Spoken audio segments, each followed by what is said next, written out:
A very warm welcome to APSC bro. Today we are going to do a very important topic which is on mains answer writing, and we'll be picking up polity. We'll be doing few questions on polity for mains, and this will be for both UPSC and APSC for 2023. So we'll be discussing certain questions which you can practice at home, and we feel that these questions have high probability to come in this year mains examination for both UPSC as well as APSC. Let's discuss the first question, which is, what is the role of judiciary in protecting the fundamental rights of people? Discussed with examples. In recent times, we have seen judicial activism, in which we have seen that the Supreme Court has come a long way in protecting the fundamental rights of the citizens. Okay, whenever there is a need of the judiciary to step in into the legislative action or executive actions of the government, it has come forward and tried to protect the fundamental rights of the people. So this question hence is important for this year mains. So to write this question, what you have to do, first you have to, in your introduction, what you have to write is that the judiciary, especially the Supreme Court, is the ultimate protector and interpreter of the fundamental rights. So when you introduce the answer in this way, you are affirming the fact that judiciary can play a big role in protecting the fundamental rights. In the body of your answer, what you can write, you can refer to writs like habeas corpus, mandamus, certiorari, prohibition, in which you can say how judiciary plays an important role in protecting the fundamental rights. You can refer to public litigation, PIL, or judicial review, how through Article 32 and Article 226 for High Court, 32 for Supreme Court, how the Supreme Court and the High Court can play a role in protecting the fundamental rights, providing remedies for violation of fundamental rights, and how judiciary can check on arbitrary legislative and executive action. That means you have to discuss on the balance of power. When you have to give examples, you can refer to the Kesavananda Bharti case, which established the doctrine of basic structure of the constitution. That means it put a bar on the amendment power of the legislature and hence played a big role in protecting the fundamental rights. You can also refer to Puttaswamy judgment, which was about right to privacy, Nalsa case, which recognized transgender as the third gender, Shreya Singhal case, in which it dealt with the freedom of speech. So in this way, you can give your examples, and at the end, you can give a way ahead how judiciary can still play a big role in protecting the fundamental rights of the citizens.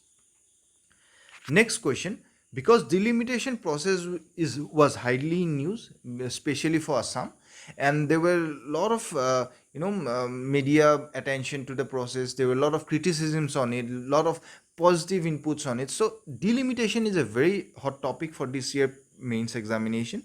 We have already done one video on delimitation. I'll share the URL in the description box. You can refer to that. So the question is, what is delimitation process? Discuss with reference to the recent delimitation exercise carried out in Assam.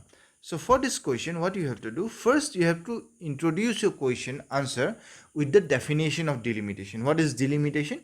It is demarcation of constituencies, both Lok Sabha and parliament constituencies, as well as state legislative constituencies. Demarcation of those constituencies is the delimitation process. Why we need it? We need it because delimitation is required so that it ensures equal representation of each population of the country. Okay. If you look into the constitutional provisions, you will see Article 82 and Article 170 refers to delimitation process, which ensures that a delimitation commission is to be constituted after every census so that there is a proper demarcation of the constituencies. So delimitation commission is the body which will ultimately carry out the delimitation process, and this is according to the Delimitation Commission Act enacted in 1952. Since its enactment, there had been 4 instances of delimitation process, and if you have to refer to Assam, you can see the discuss about the recent development in Assam. Okay, it was the pending delimitation process in Assam. It is as per the census of 2001. There will be no increase in the number of seats allocated to Assam, but there will be a change in the boundaries of the constitution. This is as per 42nd and 86th amendment provisions. Okay, we have discussed in detail in one of the videos. Please refer to that video. Next question. What are the criteria of disqualification of a member of parliament? Can the decision of disqualification be challenged? Now, this question is very important because recently Rahul Gandhi has been disqualified from his parliament seat, and hence this question has a high probability of coming in this year's mains examination. Now, if you have to discuss the criteria of disqualification, you have to understand that there are three criteria through which a member of parliament can be disqualified. First, constitutional provision. Okay, this is as per article 102. Now, as per article 102, there are certain constitutional provisions, like if the member has a office of profit, or the member is of unsound mind, then he can be disqualified from his seat. There are other few provisions also.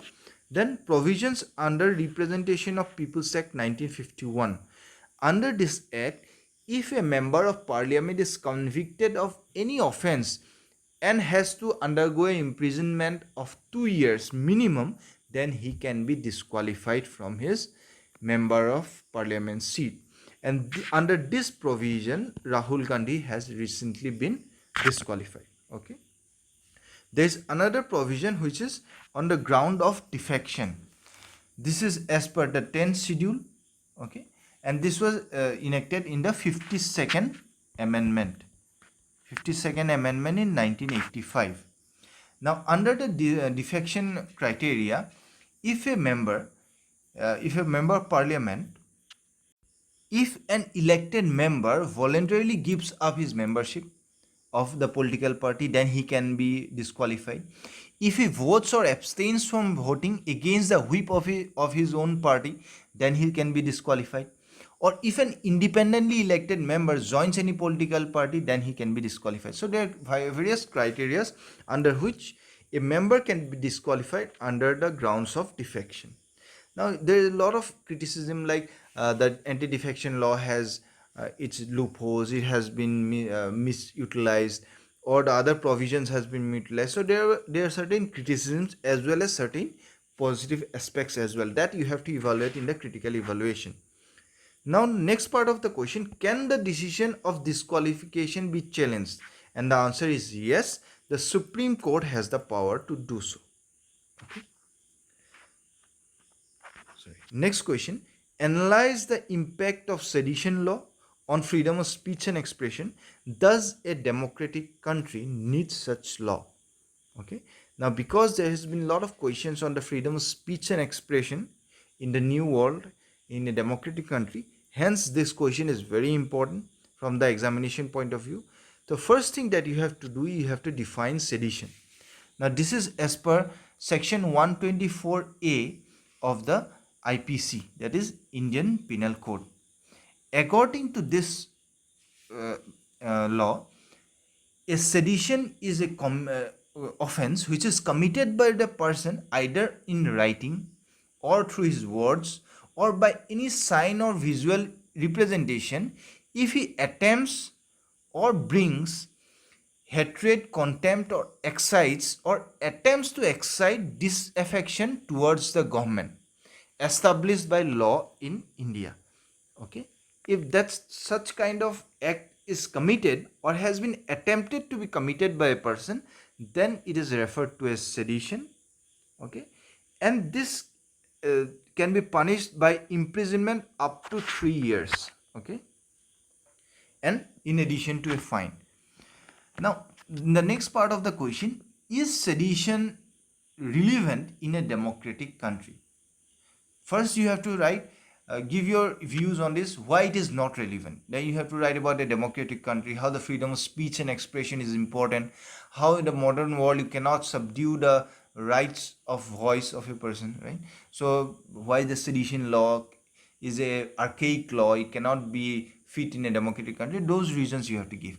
But at the same time, you have to also write why it is sometimes required, because a modern nation like India will face a lot of problems. It will have a lot of anti-national elements coming into play, a lot of separatist movements or elements going on. So in that cases, in order to maintain the unity, okay, and the integrity of the country, sometimes this kind of law is required. However, it may be reformed to fit into the modern democratic world. Okay. Now you can refer to certain Supreme Court judgments. Okay. Such judgments like the Kedarnath versus Union of India case. In this case, the Supreme Court upheld the validity of sedition law but clarified that prosecution can only happen if the act incites violence or has the intention of creating public disorder. So though Kedarnath case, in the Kedarnath case, Supreme Court said that the sedition law is valid, but it also tried to put certain restriction that you cannot arbitrarily suddenly use the law. Only when it will incite violence or has the potential of creating public disorder, you can impose the sedition law. Next, Shreya Singhal versus Union of India. In this act, the section 66A of the IT Act, okay, was declared unconstitutional and a violation of Article 19(1)A, that is the freedom of speech and expression. Common Cause versus Union of Indian Act 2016. The Supreme Court issued guidelines to prevent the misuse of sedition law. So in all these cases, you will see that though the Supreme Court has put forward the validity of the sedition law, but it had also very carefully put out that there has to be certain restrictions in order to ensure the fundamental rights of the people. Next question. Discuss the role and duties of Enforcement Directorate. Critically discuss its function in recent times. Enforcement Directorate is important in this year mains examination because in recent times you will get lot of instances when it was in news. Against many political figures or renowned personalities, Enforcement Directorate had its investigation, and that's why it faced certain criticisms also, and that's why it is very important for this year mains examination. So in answering this question, in which you have to discuss the role and duties of Enforcement Directorate and also discuss how it functions and the challenges that it can face. So the first thing that you have to write down here is what is the Enforcement Directorate? Okay, it is a law enforcement agency which mainly deals with money laundering and other cases. Now, if you discuss the function and effectiveness of ED, then you have to specially refer to Foreign Exchange Management Act, that is FEMA, and PMLA, that is Prevention of Money Laundering Act. These are the two main acts under which the Enforcement Directorate usually works on. But at the same time, it also works on Fugitive Economic Offenders Act and other provisions. Okay, but mainly under FEMA and PMLA. Okay. So this is mainly against the money laundering cases or any other monetary offenses. Now, what are the challenges faced by ED in proper execution of the functions? That you have to write down. Like it might face a lot of political pressures to work unbiasedly, or it can face a lot of issues in terms of resolution of the black money issues. Okay, what are the criticisms it has faced recently? Because there has been many questions on the misuse of power of the ED. First thing, because the ED has a lot of power and discretion in investigating economic crimes like money laundering. So it has a lot of power and discretion, so it can, which cases it can pick up, how it can investigate. So it has a lot of discretion, and hence there is always a question of misuse of power. There is also a little bit of lack of transparency in the functioning of ED, which have raised questions a lot. And then there is a problem of political biasness. So there is a lot of allegations that ED usually works in the favor of the party which is in the power. So these are criticisms. They may not be exactly true, but the importance of Enforcement Directorate is very much important for a country, for the economy of a country, and hence its necessity is prime in our country, and it has to act. So you have to mention certain ways in which the Enforcement Directorate can properly act, the conditions or the atmosphere in which it can properly act, and give a way forward how it can be used by the government in order to curb the black money issues or ensure the stability of our economy and other things. So these are the certain questions which we feel is very important for this year mains, and we have discussed it. You can write your own answers, prepare your own answers for this year mains examination. Thank you so much. Like and subscribe the channel. Share it with your friends so that we get more support from you. Thank you so much.